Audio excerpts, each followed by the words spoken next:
Muy buenas, chicos. Espero que estéis muy bien. Bienvenidos un día más al Rincón del D20. Hoy traemos una entrevista muy chula y muy especial. La verdad que todos tenemos muchas ganas y especialmente Juanjo. Ahí lo dejo un poquito. Y traemos a Ángel González Olmedo. Él es el creador y autor de juegos que todo el mundo conoce como el siniestro pueblo de Carpino o el que está por venir, Kingsmouth de Shadowlands. Y nada, muy buena Ángel. Buenas tardes, casi buenas noches ya, dentro de unas horas. Y nada, Encantado de estar aquí con vosotros. muchas gracias igualmente. Y nada, simplemente esperemos que te pase un buen rato y que estés muy a gusto. Y nada, Juanjo, adelante. Nada, lo primero agradecerle a Ángel que se pase por aquí.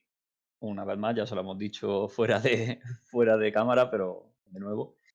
Y pues habíamos pensado para empezar esta entrevista, resaltar una cosa que nos ha llamado mucho la atención, y es que tú en tu propia página web, y bueno, charlas con Shadowland también lo dices, y es que empezaste muy pequeñito con este hobby que es el rol.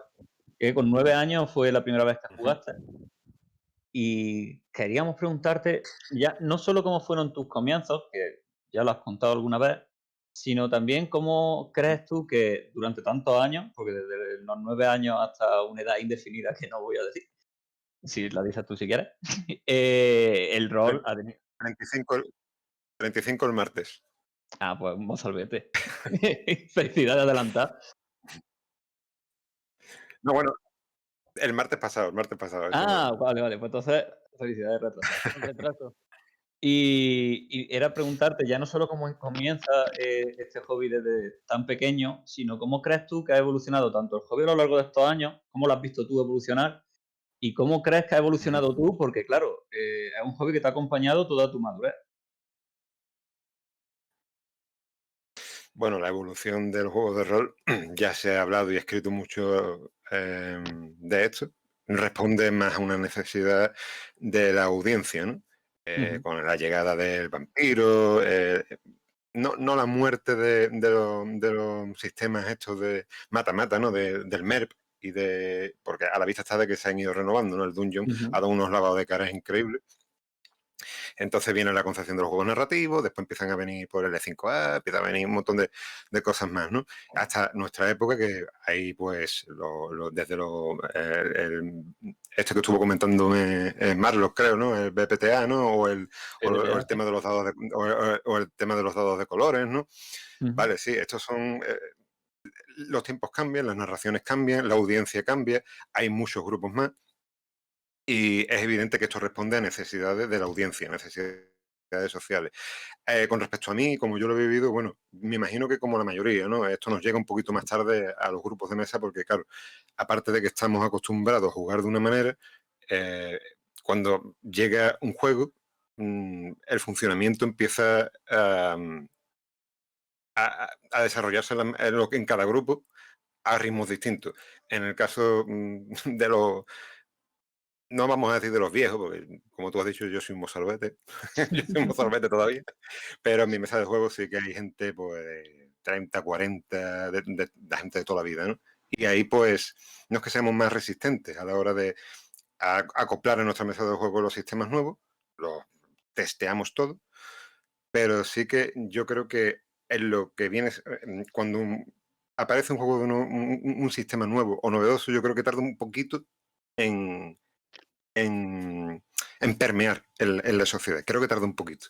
Responde a las necesidades de la sociedad, porque es lo que demanda, se acopla a los distintos grupos,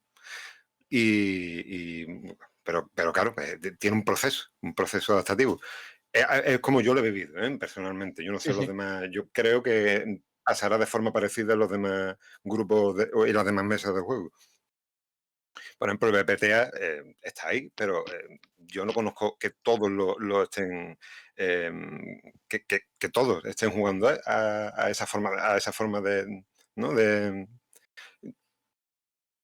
Por ejemplo, en mi caso, todavía no lo hemos probado, ¿sabes? Ujú. Me imagino que cada uno lo vivirá de una forma distinta. Sí, claro, No sé además si cumplo Sí, las sí. expectativas de tu pregunta, ¿no? no, sí, mi pregunta era que cómo habías visto tú, o sea, desde tu punto de vista, ya es lo que nos has dicho realmente. Yo Que quiero, claro, Ujú. perdona, Manu. nada, yo simplemente quiero hacer una preguntita relacionada con esa pregunta y con la respuesta tan curiosa que creo que nos ha dado Ángel. Y es que para ti y para los gustos tuyos y de tu mesa, ¿cuál es el mejor? Quizás PBTA no lo has probado, pero algún tipo de sistema o algún tipo de juego que sea tu favorito. Bueno, yo comenté hace poco en una entrevista de Shadowland que Mundo de Tinieblas, pero bueno, esto es muy relativo, ¿no? Sí que es lo que más me gusta, dando una respuesta rápida. Ahora, si nos detenemos a analizarlo, en hacer un análisis más exhaustivo, en echar la vista atrás, mirar todas las campañas en las que he estado y tal, yo no tendría favorito. Sí que es verdad que Mundo de Tinieblas me ha dado una versatilidad que otros juegos no me han dado. El tema de coger una ficha y a alguien que nunca ha probado el rol ni de lejos, le das la ficha y le dices, aquí tienes tantos puntos, repártelos entre características. Bueno, los atributos se llaman en Vampiro, creo recordar. Aquí están las habilidades, tienes 13, 9, 5, aquí tienes, no sé, la disciplina, no sé, y en un minuto o en 2 minutos como mucho, alguien que no ha jugado un rol en su vida hace la ficha de personaje. Eso yo creo que es un plus. Y a mí personalmente es una de las cosas que más me atraen como sistema, esa concepción abstracta de coger, de representar entre atributos y habilidades, de tirar los dados, suma, resto. Yo creo que es una cosa que todavía no se ha conseguido otra vez. Bueno, perdonadme el pecado, ¿vale? Es mi punto de vista. Sí, sí, claro. Quizá haya gente que tenga otra opinión al respecto. Después viene, después de Mundo de Tinieblas, probé el L5A del sistema antiguo, no me refiero. Segunda edición, yo comencé con segunda edición, yo no testé la primera, aunque la primera y la segunda edición creo que... Estábamos hablando del mundo de tinieblas, pero bueno, yo creo Sí. que ha quedado bastante claro Ujú. sus virtudes, las virtudes de un sistema y vamos, y que es un sistema que mucha gente ha empezado por él realmente. Sobre todo gente que empieza en el rol en vivo, ha empezado con Mundo de Tinieblas. Pero es por la sencillez, es lo que digo, es por la sencillez. Luego después te quieres meter en temas un poquito más sofisticados, L5A a mí me parece un sistema increíble, el de las antiguas ediciones, me refiero. Ujú. ¿Sabes? Depende de gusto. Pues nada, te vamos a cambiar un poco de tema y bueno, estas eran Ujú, unas preguntas un poco más tú como rolero, pero nos vamos a pasar ya a una parte de más tú como creador, bueno, creador ujú, concretamente de rol. Y es que tú ya has editado con Shadowland, ujú. Siniestro Pueblo de Carpino, como decía antes Manu, vas a editar también Kingsmouth. Hace unos años tienes también algo así de unos canis Sí. y, y la pregunta era que tú cómo ves en el panorama español, cómo es editar aquí, cómo es hacer un libro y si es fácil, crees que es más complicado que quizás fuera. No sé, ¿cómo ves el panorama aquí en España? Bueno, es como en todas las artes, ¿no? Te vas a Estados Unidos y te encuentras más facilidad en cuanto a que las cosas son más aceleradas allí. Aquí en España, pues, es más complicado, la verdad. Pero esto pasa con todo, pasa con el cine, pasa con la música, pasa con todo. Si quieres que algo vaya un poquito más con más celeridad, pues probablemente en Estados Unidos, que va a la vanguardia de las artes, pues encuentres más facilidad para ello. Hombre, complicado es, ¿no? Pero yo creo que si tienes un buen producto y sabes cómo entrar a una editorial, sabes proponer un proyecto, sabes cómo con una carta de presentación decente y hace las cosas mínimamente bien, yo creo que imposible no es. Y de hecho, la facilidad empieza a aparecer cuando empiezas a pulir todo eso. ¿Eh? No sé si me explico. Sí. Ujú. Ujú. O sea, a priori es difícil, claro, nadie te conoce, etcétera, pero en cuanto empiezas a trabajar, sobre todo, bueno, dando por hecho que tengas que escribir bien y decente, ¿no? empiezas a trabajar la audiencia, empiezas a trabajar el tema de cómo de encontrar el momento, porque eso también es muy importante, saber encontrar el momento que una editorial busca autores, ¿no? Saber cuándo está abierta la recepción de manuscritos, cómo entrarle, qué necesidades intuyes que pueda tener la editorial, todo eso pues ayuda. Claro. Pero creo que sí, que bueno, es complicado porque este mundo es complicado, pero es complicado la música, es complicado el cine, es complicado todo. Ujú. Es que las artes son complicadas. Sí. Si va la pregunta por ahí, ¿no? Sí, sí, Si sí. alguien que quiera, por ejemplo, lanzarse a publicar, es difícil, pero bueno, trabajando yo creo que se hace. Y de hecho, antes También tienes mencionas que tener buena suerte. claro. Perdona. No, no, perdona tú. Sí, sí, la Eh, suerte está ahí, ¿eh? La suerte está ahí. que de hecho tú, el que mencionábamos de Cani, de la fauna ibérica, Ujú. que sin entrar mucho más en detalle, simplemente para preguntarte, sí que lo sacaste por una editorial pequeñita, ¿verdad? Sí, ese salió en Solo Ediciones. Ese lo mandé yo a No Solo Rol. Ujú, No Solo Rol me contestó y me dijo, ¿qué me dijo? Estaba bien escrito, que cuidara el tono, que es verdad que es políticamente incorrecto, tenía un tono muy políticamente correcto, pero que estaban probando algo rollo de humor, ¿no? Un rollo post-apocalíptico, creo que se referían, a día de hoy yo creo que se referían a la Hora de Aventuras, probablemente, porque es lo que sacaron, mm, y que probando eso, luego me hablarían, ¿no? Pero que sí, porque yo también le comenté en la carta de presentación, cuando le envié el manuscrito, bueno, que estaba buscando editorial y tal, y me dijeron, si tienes algo, no nos esperes, no seas tonto y públicalo. Ujú. Y pasaron los meses y ya pues Solo Ediciones, que ya no existe esa editorial, bueno, me embarqué con ellos, me embarqué con ellos, una editorial regional en realidad. ujú. Eh, bueno, fue lo que fue, mi inicio con todos los fallos que pueda imaginarte al principio hay que fallar. Claro.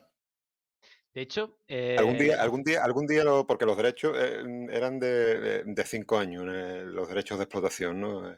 Le confería a la editorial. Bueno, la editorial a los 2 años, creo, 3 ya se dio de baja, pero ya han pasado, ya llovió bastante y creo que a lo mejor algún día le di un lavado de cara y lo pongo ya en plan gratuito, en plan Ujú, como homenaje a lo que fue, ¿no?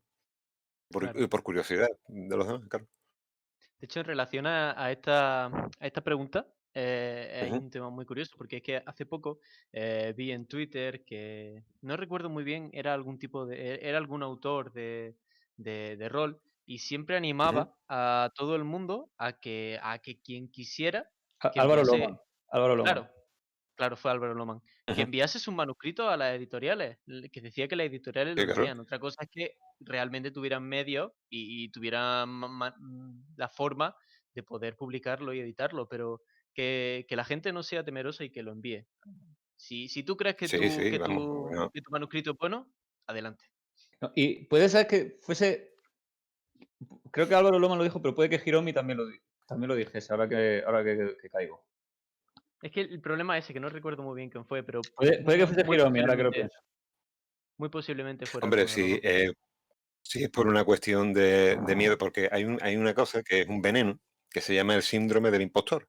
Ujú, Y el síndrome del impostor lo que hace es que, bueno, que no creas que lo que tú haces tenga el suficiente crédito o merecimiento como para estar en una editorial o estar en una discográfica o lo que sea.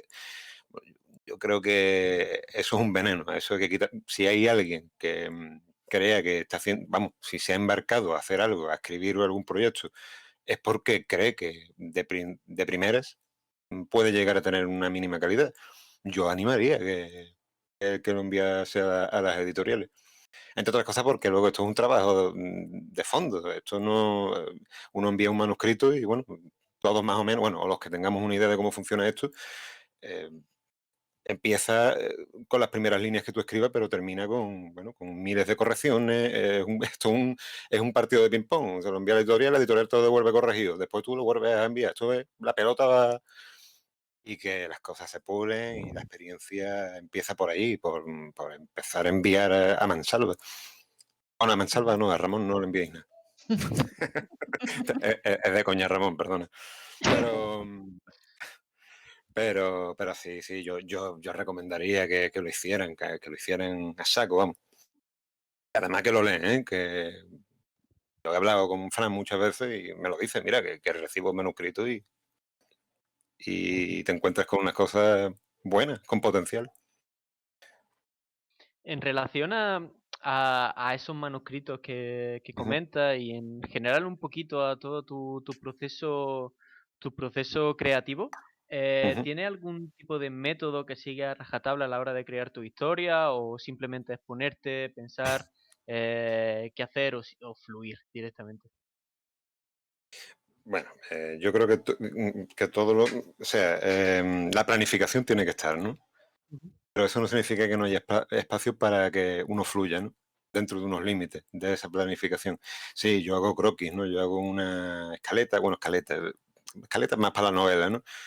Hago, sí, una estructura basada en el formato que todos conocemos de cualquier campaña o de juego de rol, ujú. ambientación, desde reglas, desde tienes esa estructura y bueno, a partir de ahí, pues yo creo que lo importante es tener claro qué es lo que quieres contar, ¿no? Sin una idea sólida, al final no te va a salir nada. Eso está claro. Y la planificación, bueno, pasa por eso, por la distribución de capítulos y de, y de tener claro lo que quieres contar y cómo lo quieres contar y cómo los va. Yo, por ejemplo, tengo aquí bueno, no lo puedo enseñar porque tendría que darle la vuelta a la cámara, pero tengo aquí un panel de corcho. Ya, Sí. curiosamente, ayer empecé a quitar cosas porque ya ahora hay un proyecto nuevo, ¿no? Pues entonces tengo que volver a colocar cosas, papeles nuevos. Y ya depende de cada uno. Yo, por ejemplo, lo tengo puesto así, lo tengo puesto en el ordenador también. Utilizo mucho el OneNote, que es una herramienta que casi nadie utiliza. El OneNote lo conocéis, ¿no? Es como una especie de fichero virtual. Ujú. Sí, sí. Y tengo mis carpetas de OneNote con mis pestañitas y pongo personajes.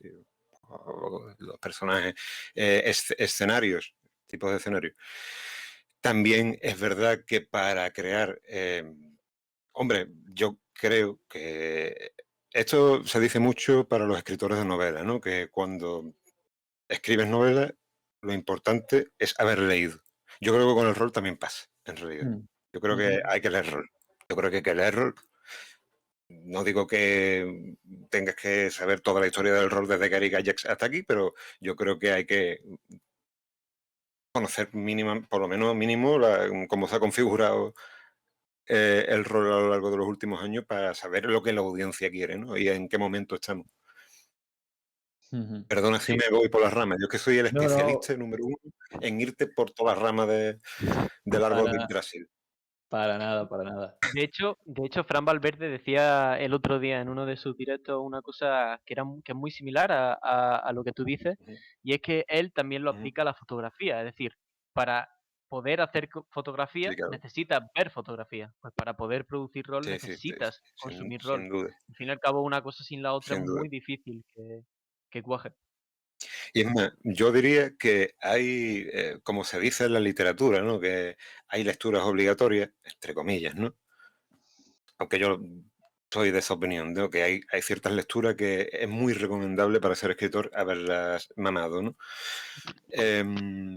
Creo que en el rol también pasa igual. Yo creo que por lo menos los grandes los tiene que conocer.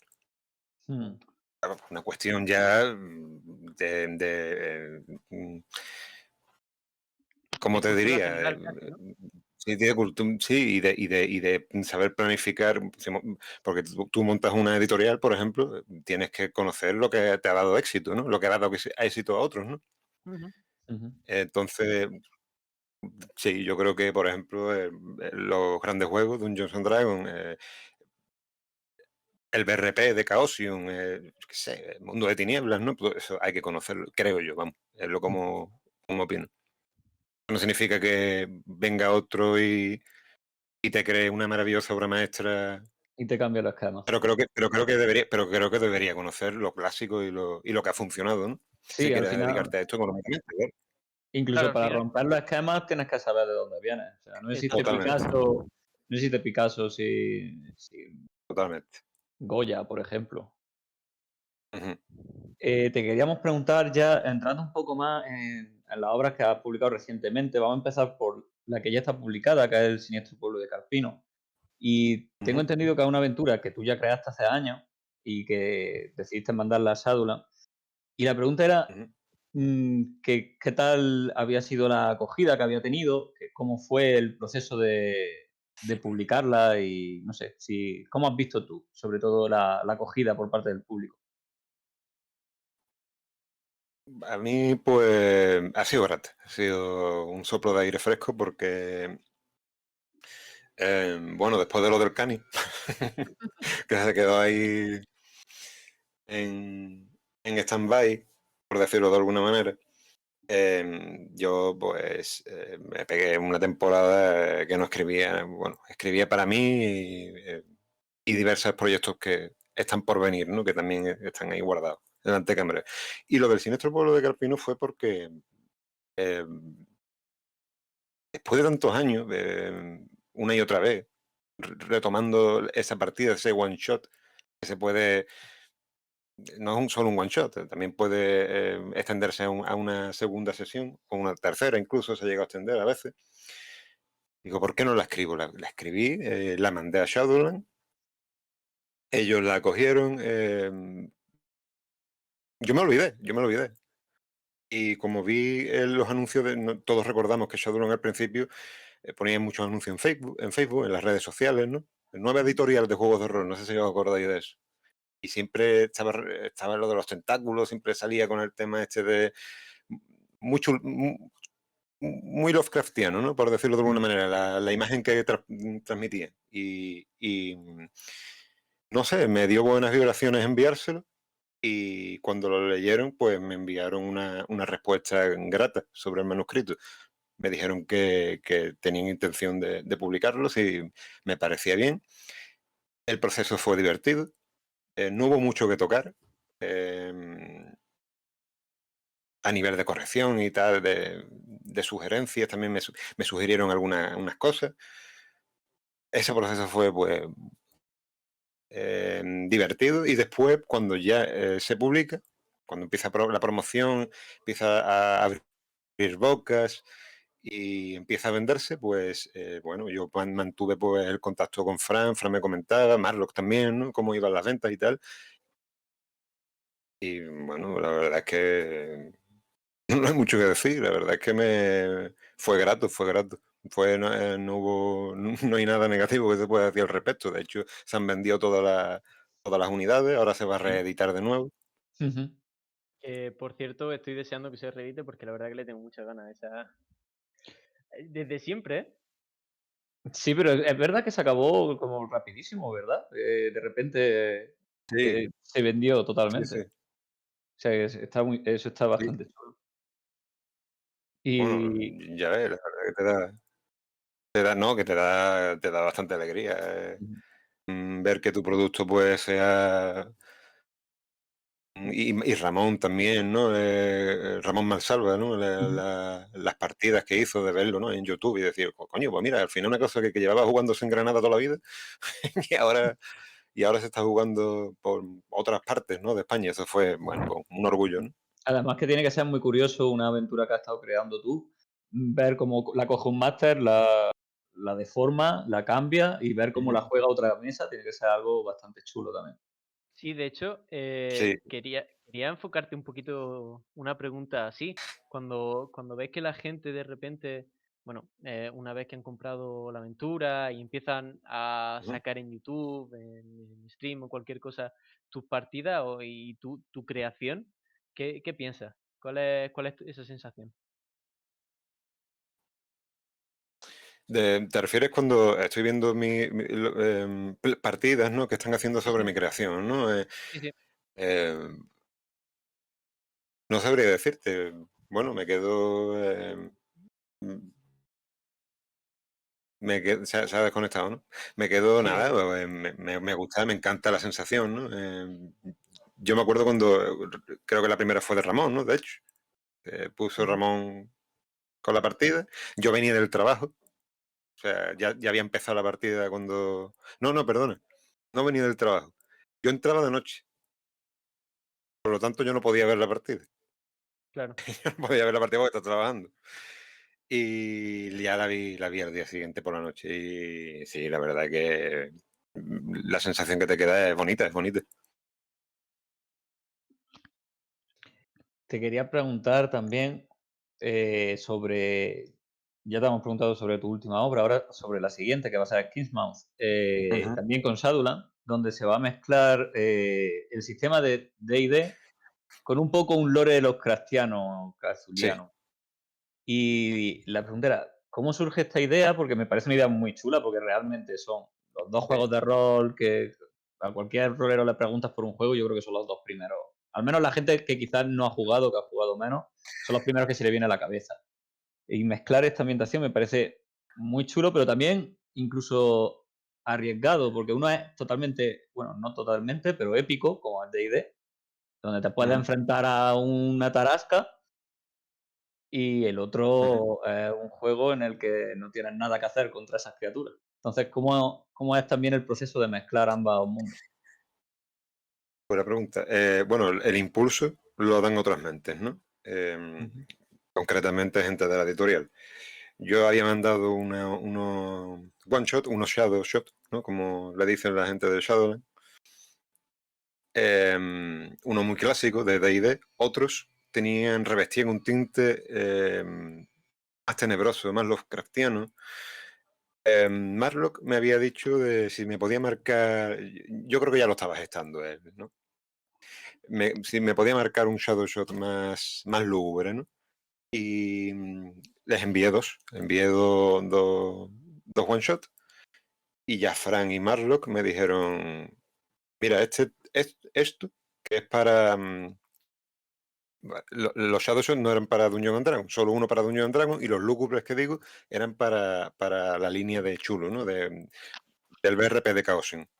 ujú, Y ellos me dicen, mira, ¿qué te parece si cogemos estos dos Shadow Shot, ¿vale? Este de los cristianos, ¿no? De la llamada de Tulu, o de Chulo, como queráis llamarlo, y coges las reglas y las conversiones a Dungeons. ¿Tú puedes hacer eso? Y le dije, venga, vamos a intentarlo. Y poco a poco, bueno, esos Shadow Shot todavía no han salido, ujú. ¿vale? Esos pertenecen a la línea de Kingsmouth. Ya me dijeron, tío, haz más de esto porque estamos pensando en hacer un Dark Dungeon, ¿no? Una especie de dungeon con mitos de Lovecraft y tal. ¿Qué te parece la idea? Y por eso digo que fueron otras mentes las que impulsaron la idea. De hecho, el nombre de Kingsmouth no es mío, no se me ocurrió.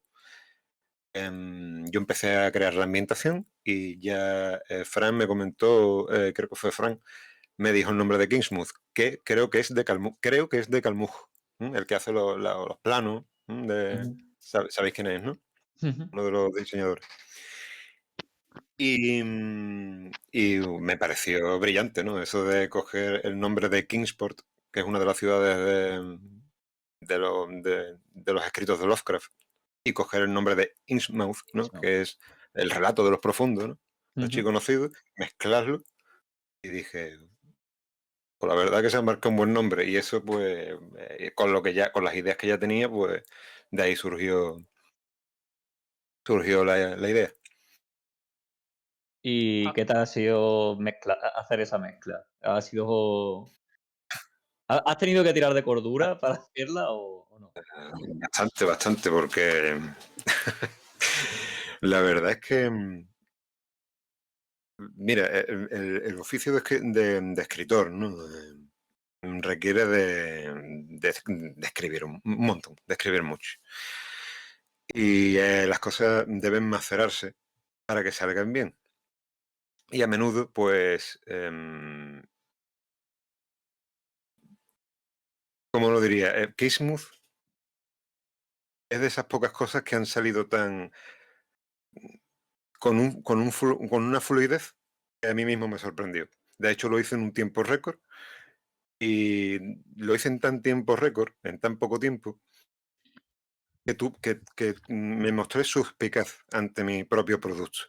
En el sentido de que, bueno, lo envié a la editorial, ya hay gente que lo ha leído, otra gente, ¿no? Que lo han ido testeando y me han devuelto las correcciones y tal, y parece que hay plasticidad, que parece que hay plasticidad estadística, parece que está todo bien metido, y es una cosa que yo mismo pensaba, yo me mostraba suspicaz conmigo mismo. Esto tan rápido no puede salir bien, pero sí, es de esas cosas que han salido de corrida y bastante bien. A mí el proceso ha sido muy divertido. Ha sido muy divertido. Sé que es verdad que es muy difícil conjugar una cosa que es Dungeons, que los personajes tardan en morir, que tiene ese tinte, como habéis dicho, épico, y de repente meter criaturas incognoscibles, criaturas del mundo de la cosmogonía, de Lovecraft, que con tan solo verlas puedes perder el personaje por el tema de la cordura o que te hace más vulnerable, ¿no? Esa enhebración de dos cosas, enhebrar esos hilos, yo creí que iba a ser más complicado. Al final, bueno, está testeándose, queda testeo, pero por ahora la plasticidad es buena. ¿M? Ujú, La plasticidad estadística me refiero. Hay cambio de reglas, evidentemente. ujú. Hay cambio de reglas que ya se irán viendo. Sí, Sí, perdón. digo que adelantabais en charla de Ujú. Shadowland que, por ejemplo, ahora mismo la única raza jugable son los humanos. Y el For Coin and Blood, ¿no? Lo conocéis, ¿no? Mm, También, ¿no? Sí, El de sí. Sandy Petersen también lo he mirado, lo he estudiado a fondo. Sí, sí, ha influido muchas cosas. Pero más que juegos de rol, os puedo asegurar que lo que más ha influido ha sido la obra de Lovecraft y Poe. Y Poe, mm. bueno, y otros autores, evidentemente, otros autores. De hecho, hay mucho de Poe. No se ha hablado hasta ahora, pero hay mucho de Poe en Kingsmouth. Antes, antes de salir del tema Gizmo, te voy a hacer una pregunta y no hace falta que me contestes con spoilers. Si Ujú. crees que es spoiler, no me las digas. Vale, vale. ¿Ha- ¿Hay brujos? ¿Está la clase del brujo? No es spoiler, vamos, te lo puedo decir. No está en la clase del brujo, pero se contempla y se habla del brujo en la ambientación. Se habla del Va- brujo. De hecho, la clase del brujo no es.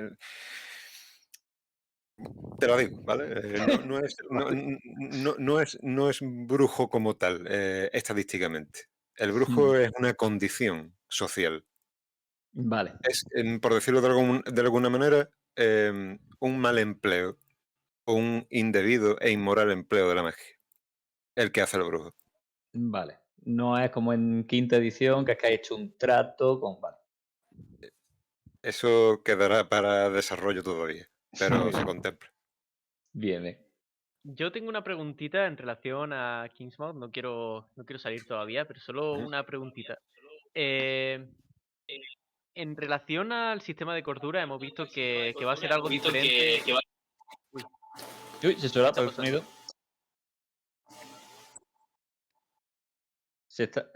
Habla Manu, a ver. Hola, hola. Ahora ya está. Vale, ¿Se me escucha a mí? Sí. Vale. Se ha asustado. Se ha asustado de que fuese un Eh, problema del sonido. Estamos hablando de cordura, pues. Claro. Y bueno, ya está aquí. Manu, venga. Que no te robo la pregunta. Hazla tú, que sé que esta pregunta la que harías hacer tú. siempre igual, ¿eh? Vale, en relación al sistema de cordura, hemos visto que va a Sí. ser diferente en Kingsmouth en relación por ejemplo, a la llamada de Cthulhu. Eso también puede venir debido a tu profesión, que es psicólogo. ¿Puedes Ujú. contarnos un poquito cómo va a ser ese sistema de cordura? Simplemente lo que puedas contarnos. ¿En qué se va a diferenciar? Bueno, normalmente en los juegos, o por lo menos lo que hemos visto hasta ahora, se deja a discreción del máster, por lo general, cómo aparecen los trastornos, Ujú. ¿verdad? Pero yo por mi profesión os puedo decir que los trastornos están bien diferenciados a tenor de las vivencias particulares que han tenido con el medio. Es decir, una persona no desarrolla depresión por cualquier cosa, sino por eventos específicos de su vida, ¿vale? Sí. No se puede adjudicar un trastorno de forma indiscriminada. Entonces yo lo que he hecho es básicamente dividir la mente en 4 parcelas, por decirlo de alguna manera, o como en la metáfora que pongo en el libro, que son 4 pilares que mantienen el puente de la estabilidad mental. Los pilares son el del ánimo, ¿m? Del cual surgen las enfermedades relacionadas con el espectro anímico, que son la depresión, trastorno bipolar, etc. Después tenemos la templanza, que tiene que ver con los trastornos del espectro de ansiedad, desde ansiedad generalizada, trastorno de estrés postraumático, etc. Después tenemos el de la identidad. Bueno, hay uno previo, el del... hay que ver, ¿eh? Cómo tengo la mente. Ese es uno de los pilares, se me ha quebrado. Está el de la identidad y está el de la lucidez, ¿vale? El de la lucidez pues tiene que ver con el tema de los trastornos esquizofrénicos, etcétera. Y el de la identidad, pues el trastorno disociativo de la personalidad, problemas de personalidad, ¿no? Entonces, claro, la idea es que según las circunstancias, según los monstruos que se vean, según lo que esté ocurriendo, uno de esos pilares se van a ir quebrando. ¿De acuerdo? Eso no significa que afecte a los otros, significa que se quiebra ese pilar en concreto y por tanto de ahí va a destilarse un efecto concreto que va o una enfermedad. Eh, bueno, eh, a ver cómo funciona. Parece que está funcionando. A mí me parece muy interesante, la verdad. A mí me parece una brutalidad. Y para quizá un máster inexperto en el tema psicológico, ¿puede, puede ser fácil entender eso o tienes que tener ciertos Bueno, conocimientos? No creo. ahí entra ya la pericia del que escribe juegos de rol y tienes que categorizar bien las cosas y traducirlas a un lenguaje de reglas, de sistemas. Ujú. Yo creo que no hay problema, yo creo que está bien explicado. Sencillamente esto es sota, caballo, rey, y ya está. Eso, cuando aparecen los efectos, adjudica un punto de angustia, según la cantidad de puntos de angustia va a tener unos efectos narrativos y de ahí pues ya pues hay una lista con trastornos que tú, lo que tú quieras poner o lo que te sugieran los jugadores, pues ahí ya pues entra pues, la decisión del máster. Yo creo que es fácil, yo creo que es fácil de entender. Chicos, vuelvo de la sombra Que no hace para. falta estudiarse un libro, ¿eh? Que no- Vuelvo de la sombra para comentar que dice la audiencia que nos ofrecemos para testear si queréis. En el rincón del D20.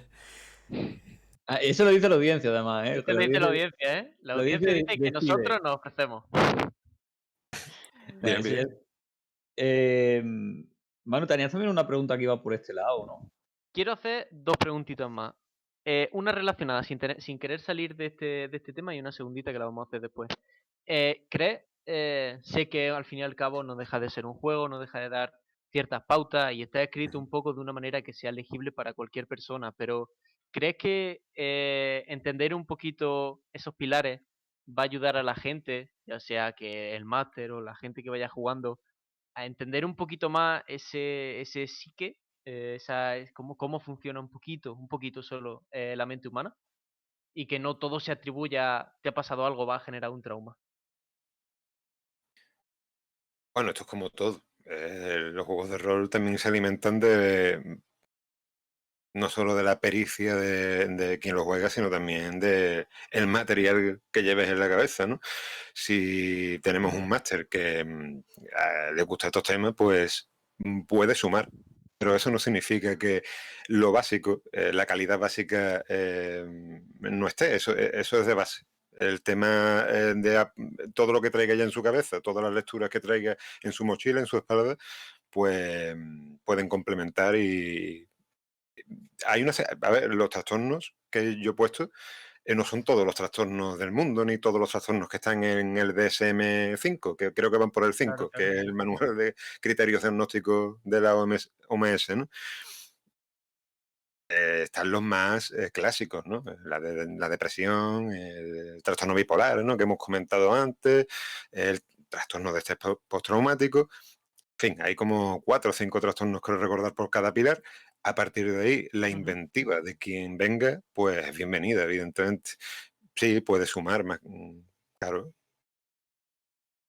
Pero que no es Muy necesario bien. leerse un libro de Aaron Beck o de Albert Ellis, o un libro de psicología, o el Goleman este con la inteligencia con la emocional, no hace falta leérselo. El juego ya de por sí te da las herramientas para que, y yo creo que es una herramienta que te ayuda incluso hasta entender un poquito de cómo funciona un trastorno. Pero bueno, esa es una cuestión ya narrativa. Claro, claro.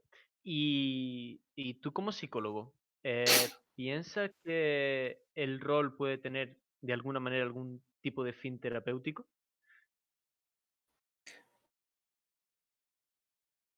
Bueno, educativo, de hecho lo tiene ya. Educativo lo tiene. Terapéutico, bueno, mira, yo he trabajado como psicólogo clínico, tengo un máster de psicología clínica, esto creo que es la primera vez que lo digo, y he tenido mi gabinete. Pasa que fue durante los años de la crisis y estuve 2 años, me mantuve durante 2 años y bueno, escapé porque los beneficios eran pocos y he visto a lo largo de las sesiones terapéuticas de todo, ¿no? Y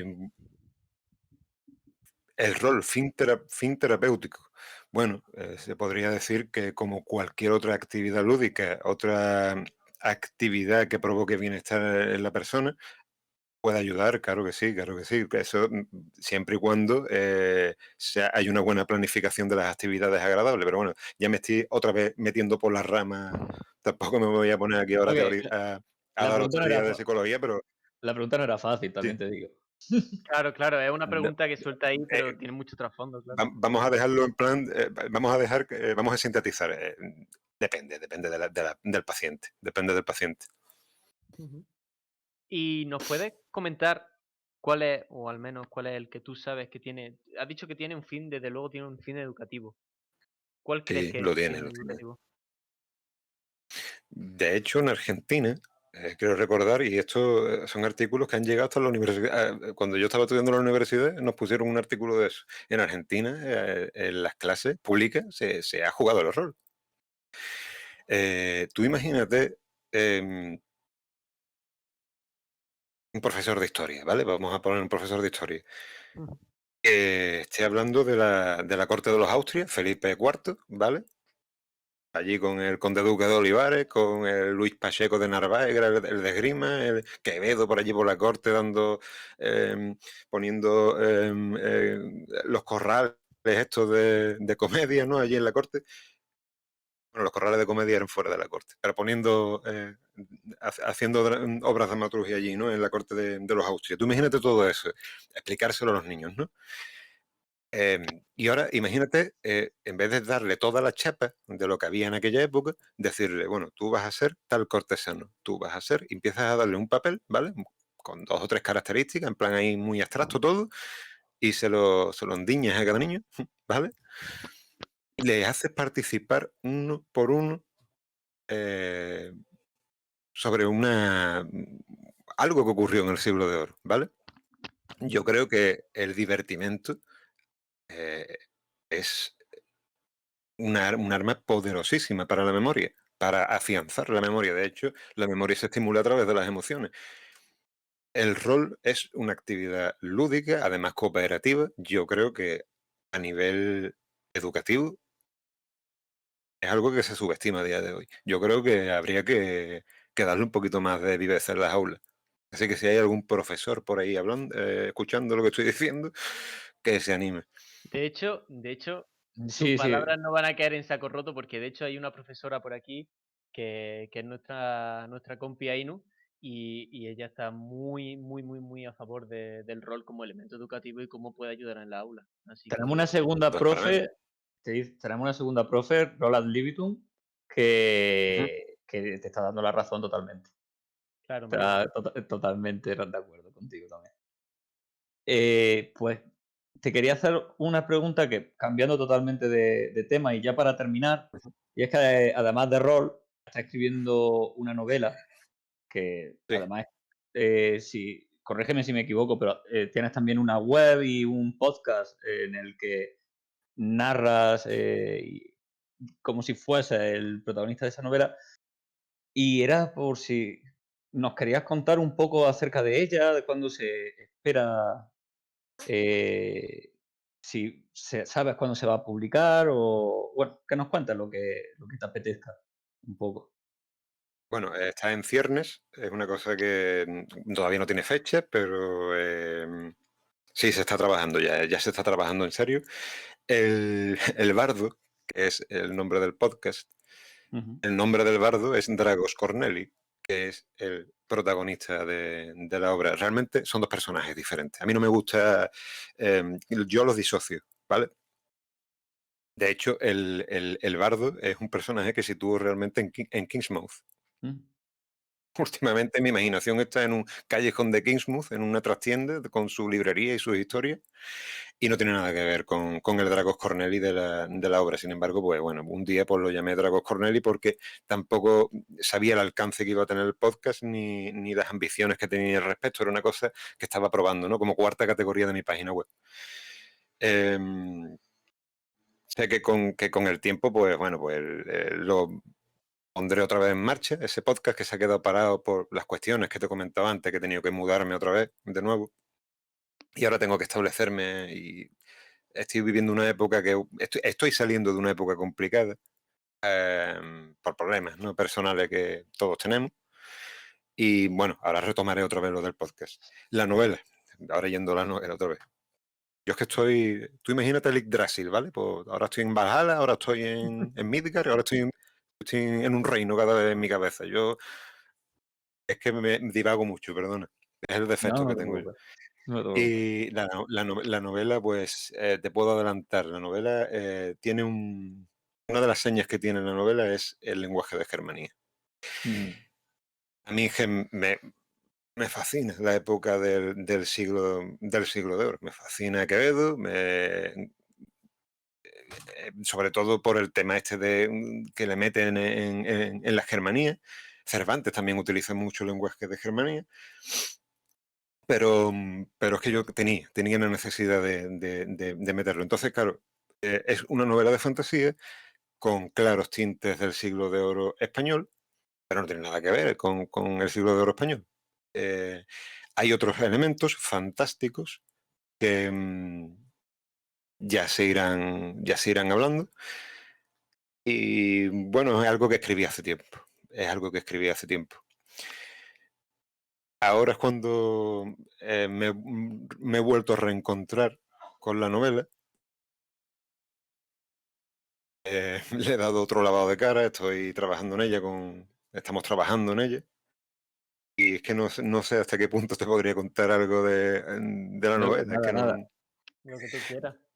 eh, Yo no quiero tirar de la manta. Si ya nos has dicho bueno, mira, que... te voy a dar una cosa, ¿vale?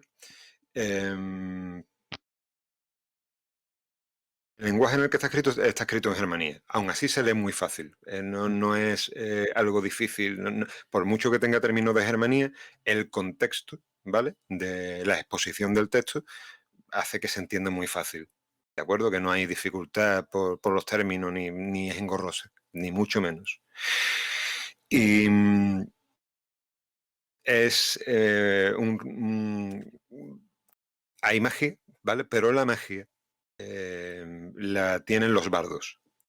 Mm. ¿Vale? No es una magia arcana clásica de mago de vara y sombrero picudo, ni de dungeons, es bardos, son bardos, pero los bardos tienen esta magia restringida por una iglesia que dice qué escalas se pueden componer y cuáles no.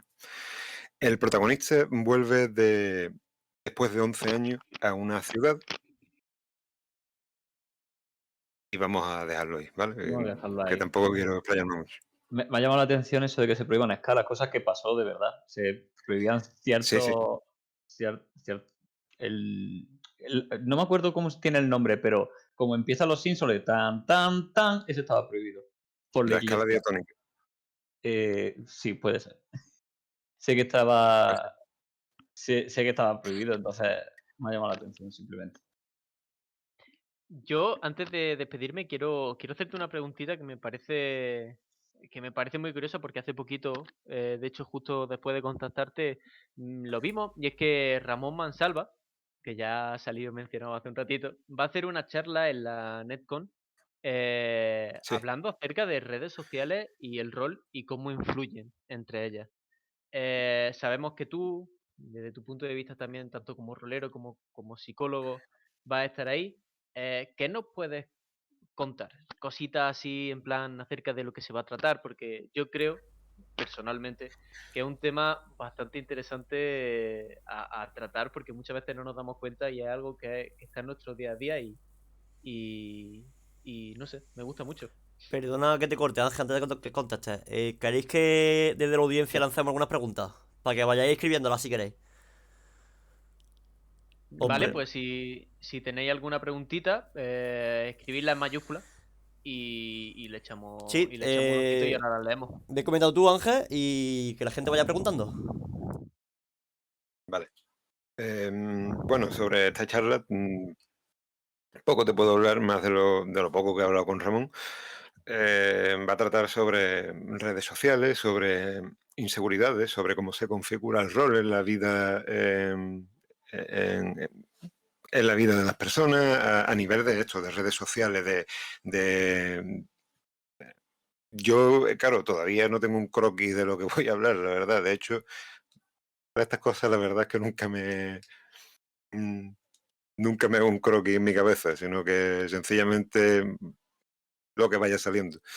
Sé que va de eso, sé que va de inseguridades en redes sociales y de cómo el rol influye en estas inseguridades, de que es verdad que ustedes lo sabéis, ¿no? De que esto, el rol no era no es como era antes, ¿no? Antes los grupos de rol no había grupos de rol, el perfil del jugador de rol éramos los mismos de siempre, y los mismos que nos gustaban las mismas cosas, y teníamos un perfil más definido. Ahora que el rol está es más expandido a nivel social y está más aceptado, como que hay muchos grupos, ¿m? Hay más culturas, sí, más grupos, está más disgregado en distintos grupos. Y antes eras más endogámico. Y claro, como hay más distintos grupos, ya están los viejos, ya están los que acaban de reincorporarse recientemente a esto del rol, están los que les gusta tal, les gusta cual. Entonces, claro, esta gran diversidad de grupos, pues a veces, y tristemente también lo hemos visto en las redes sociales, provocan conflictos. A veces. Yo creo que son conflictos que son ficticios en realidad, que en realidad la gente se preocupa demasiado de las cosas. Lo que hay que dejar vivir a los demás y ya está. Esto es lo de siempre. Que juegue cada uno como le dé la gana, ¿no? Vamos, básicamente tratará de eso. Tratará de... ¿Se me escucha? Sí, Sí, sí, sí. sí, sí, te estamos Vale, vale, escuchando. es que se ha quedado aquí la cosa.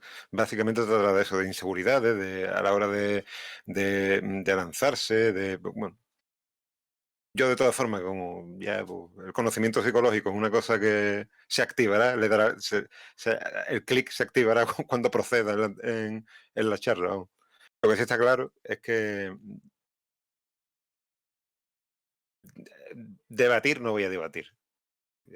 Yo diré lo que sé de psicología. Claro. De otras cosas porque no me gusta debatir. No por el tema de no mojarme, sino por Ujú. cuestiones evidentes. Debatir, eh, a no ser que tengas una audiencia muy grande, no merece la pena. Muy Ujú. bien. Yo creo que no ¿Sabes? merece la pena. Yo ahora mismo, bueno, creo que en gran parte, con respecto a la última frase que acabo de decir, el grupo, nuestro grupo, pensamos muy de lo mismo. Es decir, todo lo que sea empezar un debate que generalmente se acabe apagando de aquí a un rato, y que realmente no aporte nada a nadie, Es es que bastante absurdo. o sea, yo creo que hay mucha complicación. Vamos, que la Eh, gente se complica mucho. Estoy viendo, llevamos ya 1 hora de entrevista, no te quiero quitar mucho más tiempo, así que No te preocupes. han puesto un par de preguntas en el chat. Si te parece bien, las vemos rápidamente y nos despedimos. Vale. Vale. Manu, ¿la dices tú? Vale, la primera pregunta está bastante relacionada con lo que estábamos hablando, y es que si piensas que el rol ha evolucionado positivamente con las redes sociales. Yo creo que sí.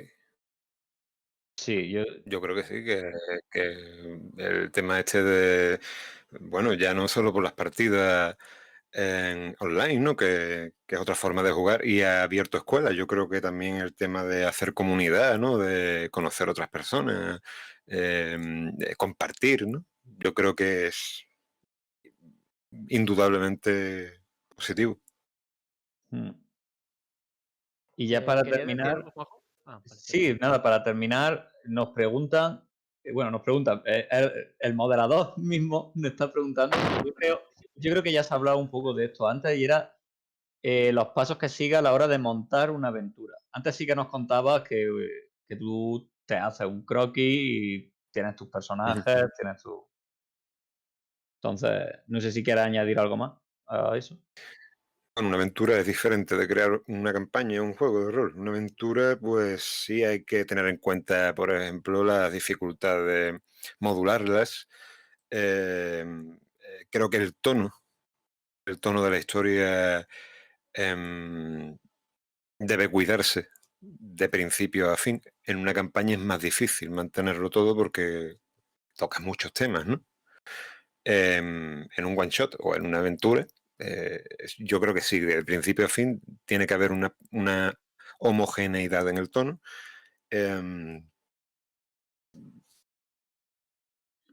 El tono, el tema de las estadísticas y bueno, definir bien los capítulos. Ah, eso es lo esencial, creo. Ujú. Cada uno Mm, tiene su manera de hacerlo, evidentemente. La mía es esa, ¿no? Vale, pues vamos a dejarlo aquí. Ángel, muchas gracias por estar aquí. Creo que A, hemos a hablado vosotros. largo y tendido y ha sido muy interesante, la verdad. La verdad que sí. Hemos estado hablando de cosas muy chulas. Y nada, esperar que se reedite Carpino y que salga Kismo también. ¿Vale? Pues muchas gracias a vosotros por invitarme. Vale. Manu, te despides tú del chat, que a mí se me desuguna. Bueno, chicos, ya lo hemos visto. Esperamos que hayáis disfrutado tanto como nosotros de esta entrevista, que la verdad que yo creo que hemos tocado muchos palos y me ha parecido súper interesante, sobre todo también por ese corte de psicología que hemos tocado ahí muy, muy veladamente.